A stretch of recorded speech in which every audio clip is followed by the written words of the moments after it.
D-Day, 7 August 1942. American forces of the 1st and 2nd Marine Divisions land on Guadalcanal, Tulagi across Savo Sound, the site of a Japanese seaplane base, and Florida Island in the southern Solomon Islands, with the objective of preventing their use against supply and communication routes between the United States, Australia, and New Zealand. The Marines also intend to use Guadalcanal and Tulagi as bases in supporting a campaign to eventually capture or neutralize the major Japanese base at Rabaul on New Britain. The Japanese defenders who had occupied those islands since May 1942 are outnumbered and overwhelmed by the Marines, who captured Tulagi and essentially unoccupied Florida, as well as the nearly completed RXI airfield that was under construction on Guadalcanal. The captured airfield is named Henderson Field in honor of United States Marine Corps Major Lofton R. Henderson, commanding officer of VMSB 241, who was killed in the Battle of Midway while leading his squadron across the Japanese carrier forces. He was the first Marine aviator to perish during the battle and was posthumously awarded both the Navy Cross and Purple Heart medals. The D-Day landings on Guadalcanal are carried out by the 1st and 3rd Battalions, 5th Marine Regiment at 0910 hours, followed by the 1st Marine Regiment at 0930.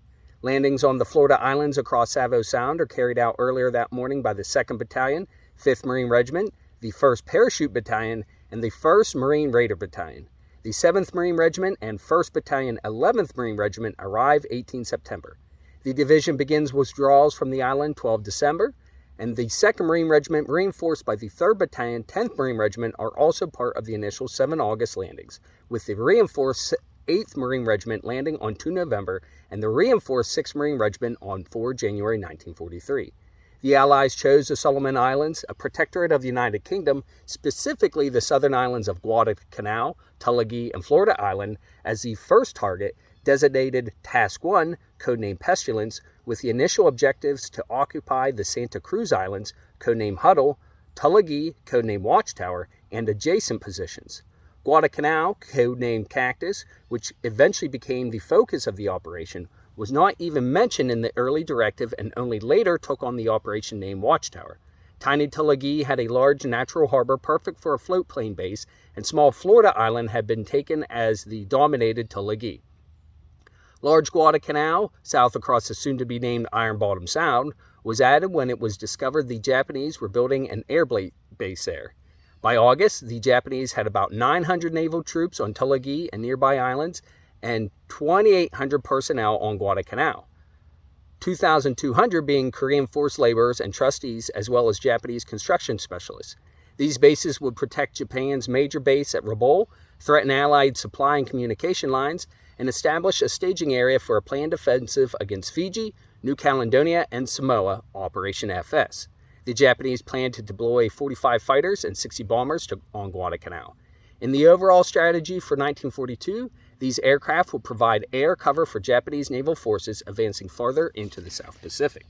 In preparation for the offensive in the Pacific in May 1942, U.S. Marine Major General Alexander Vandergrift was ordered to move his 1st Marine Division from the United States to New Zealand. At first, the Allied offensive was planned just for Tulagi and the Santa Cruz Islands, omitting Guadalcanal. After Allied reconnaissance discovered the Japanese airfield construction efforts on Guadalcanal, its capture was added to the plan and the Santa Cruz operation was eventually dropped. The Japanese were aware, via signals intelligence, of the large-scale movement of Allied forces in the South Pacific area but concluded that the Allies were reinforcing Australia and perhaps New Guinea. The Watchtower force, numbering 75 warships and transports of vessels from the U.S. and Australia, assembled near Fiji on 26 July and engaged in one rehearsal landing prior to leaving for Guadalcanal on 31 July.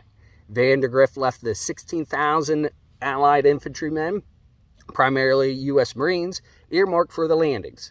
Many of the Marines sent to Guadalcanal were fresh from military training, armed with bolt-action M1903 rifles and a meager 10 days supply of ammunition. In order to get from them into battle quickly, the operation planners had reduced their supplies from 90 days to only 60 days. The men of the 1st Marine Division began referring to the coming battle as Operation Shoestring.